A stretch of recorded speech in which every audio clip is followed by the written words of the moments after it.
Hervé Villard, dont la voix a traversé des décennies, suscite encore admiration et questionnement. La musique m'a sauvé, mais la vie m'a défié, confie-t-il dans un murmure que seuls les intimes entendent. Les critiques louent son talent, les fans l'idolâtrent, et pourtant derrière le sourire se cache une histoire que peu connaissent.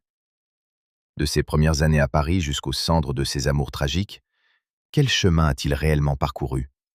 Et quels secrets garde-t-il encore aujourd'hui? René Villard est né dans l'agitation d'un taxi parisien le 26 juillet 1946 à 5 heures du matin, déjà prédestiné à une trajectoire hors du commun.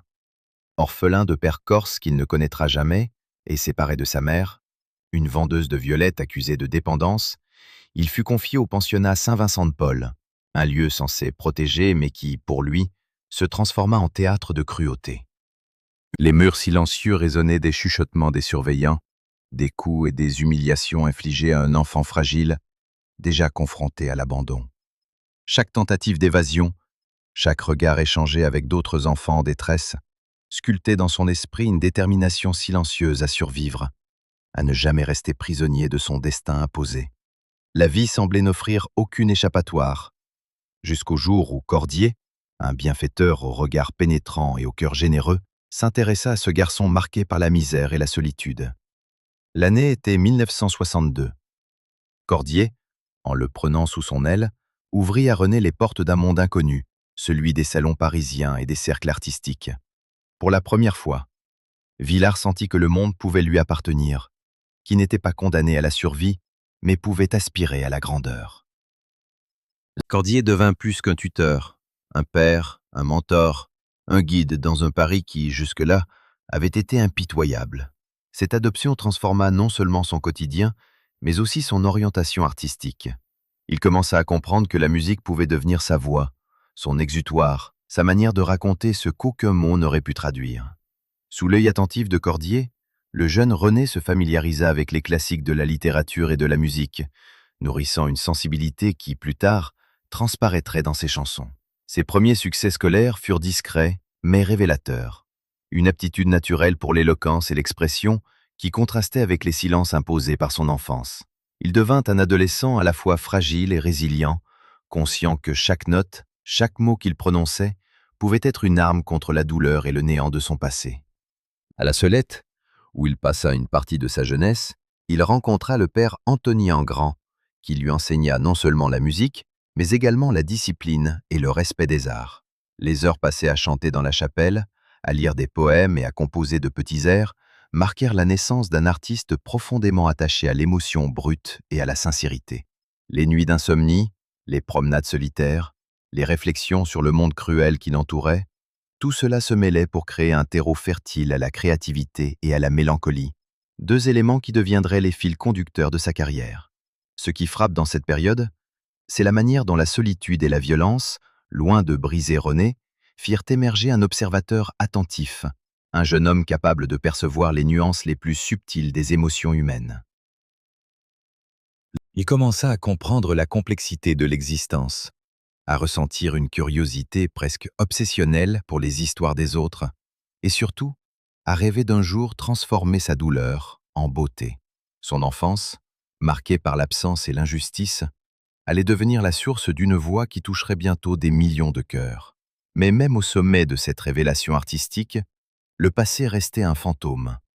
La peur de l'abandon, l'ombre des violences subies, et l'incertitude d'être jamais accepté pour lui-même. Chaque sourire, chaque chanson, chaque geste de reconnaissance publique serait, pour Villard, un fragile équilibre entre l'ombre de l'enfance et la lumière de ses ambitions. Cette dualité allait le suivre toute sa vie, façonnant ses relations, sa musique et même la manière dont il aimait. À peine sorti de l'adolescence, René Villard, désormais connu sous le nom d'Hervé Villard, trouva dans la musique une échappatoire et un instrument de conquête. En 1965, avec Caprice et fini, il captura les cœurs d'une génération entière. La mélodie douce amère, la voix fragile mais pénétrante, créèrent une émotion immédiate, faisant de lui un phénomène de la scène yéyé. Les critiques louaient sa sensibilité, les radios le diffusaient sans relâche, et le public parisien l'adorait. Mais derrière la gloire et les apparitions sur les plateaux télé, la vie sentimentale de Villard prenait des tournants que même ses chansons les plus mélancoliques ne pouvaient prédire. À la fin des années 1960, il rencontra Consuela, surnommée Lala, une femme qui bouleversa son existence. Leur histoire fut intense, marquée par la passion et la complicité. Lorsqu'il apprit que Lala était enceinte, un espoir nouveau éclot, celui de fonder une famille, de ressentir l'intimité et la stabilité qui lui avaient tant manqué dans son enfance. Mais le destin frappa avec une cruauté implacable. Consuela trouva la mort dans un accident de voiture avant même que leur enfant ne voie le jour. La perte fut abyssale, plongeant Villard dans une douleur que la musique seule ne pouvait consoler. Chaque note jouée après cet événement portait désormais le poids d'un chagrin indicible, et le public, ignorant les détails, percevait seulement une intensité nouvelle dans ses interprétations. Les années 1970 et 1980 ne furent pas exemptes de passion ni de tragédie. La relation avec Kim Harlow, actrice et artiste, semblait prometteuse. Les fiançailles annoncèrent une nouvelle lumière pour Villard, mais la vie, une fois encore, lui imposa sa loi. Kim succomba à une grave maladie au début des années 1990, laissant derrière elle un vide et une amertume qui marquèrent profondément le chanteur. Ces épreuves répétées transformèrent son approche de l'amour et des relations, entre espoir et crainte, entre désir de bonheur et peur du chagrin. Pourtant, malgré ces tragédies, Villard continuait à séduire et à charmer. Son ami Pierre Billon révèle avec un mélange de tendresse et de malice une technique particulière qu'Hervé utilisait pour approcher les femmes. « Je suis d'ordinaire attiré par les hommes, mais avec toi, c'est différent. » Cette manière de dire la différence et la singularité de ses sentiments fascinait, déconcerte et fascinait tout à la fois, ajoutant au mythe de l'artiste tourmenté et imprévisible. Ces histoires d'amour, à la fois fulgurantes et tragiques, façonnèrent le personnage public et privé de Villard. Elles expliquent en partie la mélancolie qui traverse ses ballades, mais aussi la force qui le pousse à continuer malgré la douleur. Dans chaque chanson, il y a un écho de Lala, un souvenir de Kim, un reflet de sa quête incessante de tendresse et de rédemption. Le public, souvent séduit par son charisme, ignorait cependant la profondeur de ses blessures, gardant de Villard l'image d'un séducteur lumineux, tandis qu'à l'intérieur, il portait le poids de pertes irréparables. Et pourtant, malgré la répétition des tragédies, il existait chez Hervé Villard cette capacité rare de renaître. Chaque succès, chaque rencontre, chaque chanson écrite ou interprétée témoignait de la résilience d'un homme pour qui la vie, même brisée, valait la peine d'être vécue. La question restait, pouvait-il trouver un jour la paix dans l'amour, ou cette douleur serait-elle sa compagne éternelle? Alors que la notoriété de Hervé Villard grandissait, le monde de la musique française des années 1960 et 1970 se révélait impitoyable et compétitif. Les projecteurs brillaient, mais derrière les sourires et les apparitions médiatiques se jouaient des intrigues, des rivalités et des alliances fragiles. Villard, avec son charisme singulier et sa voix immédiatement reconnaissable, attirait autant l'admiration que la jalousie. Parmi ses relations les plus marquantes, celle avec Claude François, figure emblématique de la variété française, fut à la fois intense et tumultueuse. Les deux artistes partageaient la même époque, le même public, mais leur vision de la célébrité et de la scène divergeait fortement. Pierre Billon évoque les désaccords fréquents entre Villard et Claude François. Ils avaient la même passion, mais pas la même approche. Là où l'un voyait la rigueur et le contrôle absolu, l'autre cherchait l'émotion brute et la spontanéité. Ces divergences se transformaient rapidement en tensions ouvertes. Les collaborations envisagées tombèrent à l'eau, les interviews laissèrent transparaître des critiques voilées, et le public, toujours attentif aux moindres gestes des idoles, sentit que quelque chose clochait entre ces deux figures majeures. Villard, fidèle à son instinct et à sa sensibilité, refusait de plier aux exigences qu'il jugeait étouffantes, préférant suivre sa propre voie, même si cela signifiait s'éloigner de l'un des artistes les plus influents de son temps. Cette indépendance se manifesta également dans ses rapports aux tournées et aux événements nostalgiques. Avant de rejoindre le programme Âge tendre et Tête de bois, qui rassemblait les stars de l'ère yéyé, Villard avait exprimé des critiques acerbes envers ce type de spectacle, les qualifiant de trop consensuels et superficiels.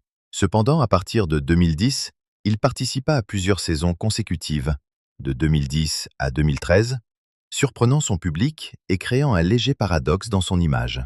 Cette décision, qui pouvait sembler contradictoire, révélait en réalité un artiste capable de conjuguer sa liberté créative avec la nécessité de rester proche de ses fans et de célébrer un héritage musical qu'il chérissait malgré ses réserves initiales.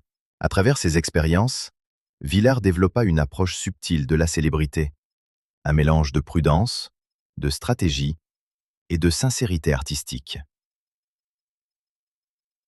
Ses apparitions médiatiques, ses choix de collaboration et ses déclarations publiques étaient toujours teintés de cette tension entre authenticité et compromis, reflet d'un homme qui avait appris, dès l'enfance, que la vie imposait parfois des concessions, mais que l'intégrité personnelle restait non négociable.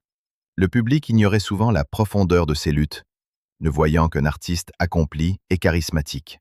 Mais derrière chaque succès, chaque triomphe sur scène, se jouait un équilibre fragile entre l'envie de reconnaissance et le refus de perdre sa liberté artistique. La carrière de Villard, marquée par la gloire et les conflits, révélait la complexité d'un homme à la fois vulnérable et résolument indépendant, capable de s'imposer tout en portant les cicatrices de ses rencontres et de ses rivalités. Et pourtant, malgré ses tensions et ses paradoxes, Villard continuait à captiver. Le public se demandait, dans un univers où les amitiés et rivalités se mêlaient, pouvait-il encore trouver des relations professionnelles empreintes de confiance et de respect mutuel? Hervé Villard ne s'est jamais contenté de la surface des choses. Si ses chansons séduisaient par leur légèreté apparente, ses mémoires révélèrent une profondeur et une complexité que peu soupçonnaient. Avec L'âme seule en 2006 et Le bal des papillons en 2007, il offrit au public une plongée dans ses douleurs intimes, ses amours perdus et les cicatrices d'une enfance marquée par l'abandon et la violence. Le contraste était saisissant. Derrière l'image d'un séducteur solaire se cachait un homme sensible, façonné par des épreuves que même le succès ne pouvait effacer. Les lecteurs furent surpris, parfois bouleversés, par la sincérité des confessions, qui dévoilaient un parcours semé de paradoxes et de désirs contrariés. À travers ses écrits, Villard évoqua avec une délicatesse presque douloureuse la perte de Consuela, rappelant que certaines blessures ne s'effacent jamais. Il confia comment cet amour perdu avait redéfini sa capacité à aimer et à se protéger, et comment il avait appris à composer avec le manque et la mémoire de ceux disparus. Puis vinrent les confidences sur Kim Harlow, son engagement émotionnel interrompu par la maladie et la mort. Des événements qui laissèrent un vide profond, mais qui, paradoxalement, consolidèrent sa résilience. Ces récits ne visaient pas la pitié, mais la compréhension, montraient que derrière la célébrité, il existait un homme capable d'intensité, de fragilité et de vérité. Les mémoires abordèrent également des aspects moins connus de sa vie, y compris sa manière singulière d'aborder les relations, mêlant humour, audace et une honnêteté désarmante. Pierre Billon, son ami fidèle, évoqua ses méthodes avec amusement. L'art de surprendre et de troubler, de déclarer une attirance inhabituelle pour mieux révéler un désir sincère, presque instinctif. Cette franchise, parfois déconcertante pour ses interlocutrices, faisait partie d'un charme unique, celui d'un homme capable de mélanger vulnérabilité et audace avec un naturel désarmant. Mais ce que ces mémoires révélèrent surtout, c'est la manière dont Villard a appris à gérer sa douleur et sa solitude. Chaque anecdote, chaque souvenir douloureux, devenait une leçon, un matériau pour sa créativité et sa présence sur scène. Le public pouvait entendre dans ses chansons les échos des absences, des pertes et des regrets, tout en étant témoin de la force avec laquelle il transformait ses blessures en art. Au fil des pages, une question se dessinait implicitement. Après tant de tragédies, de désillusions et de pertes, est-il possible pour Hervé Villard de trouver une forme de paix et de bonheur personnel, loin des projecteurs et des attentes du public? Ses mémoires, tout en répondant à certaines curiosités, laissent en suspens ce mystère, créant un lien intime entre l'artiste et celui qui lit, entre la douleur et la résilience, entre la gloire et l'humanité. Ces dernières années, Hervé Villard a montré une facette plus discrète, presque secrète, de sa vie amoureuse. Malgré la notoriété et l'attention constante des médias, il a su protéger l'identité de ses compagnons, laissant planer un mystère qui alimente les rumeurs et la curiosité. On murmure qu'un nouvel amour aurait récemment franchi les barrières de son quotidien, offrant à l'artiste un souffle de bonheur inattendu. Dans les interviews récentes, il évoque avec prudence et sourire cette sérénité retrouvée, comme s'il partageait juste assez pour éveiller la curiosité sans jamais trahir l'intimité de son cœur. Les fans, toujours attentifs, ont remarqué un changement subtil dans sa gestuelle, son regard, la chaleur qui émane de ses paroles lorsqu'il parle du présent. Ces indices, même minimes, suffisent à alimenter des hypothèses. Qui est cette personne mystérieuse qui lui offre aujourd'hui une stabilité affective après tant de pertes? Villard, avec son sens aigu de la discrétion, refuse de nommer quiconque, préférant laisser la magie de l'inconnu flotter autour de sa vie privée. Mais cette réserve même semble signifier quelque chose. Un bonheur fragile, précieux, qu'il protège de la curiosité du public et des projecteurs qui autrefois dévoraient ses secrets. Malgré les épreuves passées, il ne cache plus son désir de savourer la vie. Les confidences récentes montrent un homme capable de légèreté et de complicité, mais toujours prudent, conscient que le bonheur peut être éphémère et que la vie a déjà pris beaucoup de ce qu'il chérissait. Cette attitude prudente ne diminue en rien son charisme. Au contraire, elle le rend plus humain, plus accessible dans sa vulnérabilité et inspire une admiration renouvelée auprès de ceux qui suivent son parcours depuis des décennies. Les rumeurs se mêlent à son passé tumultueux. Après les drames liés à Consuela et Kim Harlow, après les séparations et les blessures répétées, cette discrétion relative face aux nouvelles relations donne un contraste frappant avec l'image d'un Villard romantique et audacieux des années 1960 et 1970. Certains observateurs y voient la maturité d'un homme qui a compris que le véritable bonheur se vit loin des regards, que la gloire ne remplace pas la tendresse et la complicité partagée. Et pourtant, malgré cette retenue, il existe toujours chez lui ce charme indéfinissable, cette capacité à captiver et à émouvoir. Chaque apparition publique, chaque mot choisi avec soin, chaque sourire esquissé, devient un signe de cette recherche de paix intérieure. Le public, intrigué, se demande « Après tant de douleurs et de tragédies, peut-on enfin imaginer Hervé Villard pleinement épanoui, aimant et aimé, libre de ses choix et de ses sentiments ?» Cette question suspendue ajoute une tension fascinante à son image déjà complexe, laissant chacun imaginer l'histoire d'amour qui pourrait désormais colorer ses jours. Alors que le mystère persiste, Villard avance avec prudence, mais aussi avec une sincérité touchante. Son parcours, marqué par la gloire, les pertes et les surprises, continue de se tisser avec l'ombre des amours passés et la lumière d'une sérénité peut-être retrouvée, interrogeant chacun. Jusqu'où un artiste peut-il protéger son cœur tout en partageant son âme avec le monde? Hervé Villard est un paradoxe vivant, un homme dont l'image publique oscille entre audace et retenue, provocation et élégance. Avant de rejoindre Âge tendre et Tête de bois, il avait critiqué les tournées nostalgiques, les qualifiant de superficielles et déconnectées de la réalité artistique. Pourtant, quelques années plus tard, il participa à plusieurs saisons consécutives, entre 2010 et 2013, séduisant à nouveau le public et montrant une flexibilité inattendue.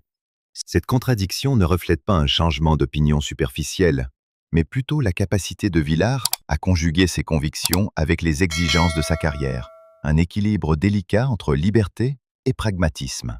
La relation rompue avec Claude François ajoute une autre couche à cette complexité. Alors que les deux icônes de la variété française partageaient un succès immense et des publics similaires, leurs divergences profondes révélèrent un artiste qui ne cède jamais facilement. Pour Villard, la sincérité et l'émotion priment sur le consensus et la facilité, et cette posture, admirable mais parfois risquée, forgea son aura de chanteur à part, respecté et critiqué en même temps. Le public perçoit ainsi deux faces: l'homme du passé, passionné et impulsif, et le maître actuel de sa carrière, calculateur et réfléchi. Les interviews, les anecdotes de collègues et les mémoires dévoilent un artiste capable d'auto-ironie, mais toujours vigilant sur l'image qu'il projette. Les paradoxes entre ses critiques initiales et ses choix ultérieurs illustrent cette complexité. Il n'est jamais simple de saisir pleinement l'homme derrière la légende, et c'est peut-être ce mystère qui continue d'attirer et de fasciner ses admirateurs. Même dans les apparitions médiatiques récentes, cette dualité se manifeste. Il peut évoquer ses souvenirs tragiques, sourire de ses propres audaces, critiquer et louer la nostalgie des tours d'antan, tout en maintenant une distance élégante entre sa vie privée et sa carrière publique. Chaque geste, chaque mot devient un indice sur sa façon de naviguer entre authenticité et image construite, et sur sa manière de rester maître de son destin artistique. Cette ambivalence, loin de diminuer son charisme, le rend plus humain, plus attachant et mystérieux. Le public, habitué au récit linéaire, se retrouve face à un homme qui refuse la simplicité, qui mélange éclat et retenue, passé et présent, souffrance et plaisir. Et alors que l'on pourrait croire comprendre Hervé Villard, il parvient toujours à surprendre, à dérouter et à séduire, rappelant que la vraie complexité d'un artiste réside dans ses contradictions qui font sa singularité. Hervé Villard avance encore, entre ombre du passé et lumière du présent, gardant ses secrets aussi précieusement que ses chansons.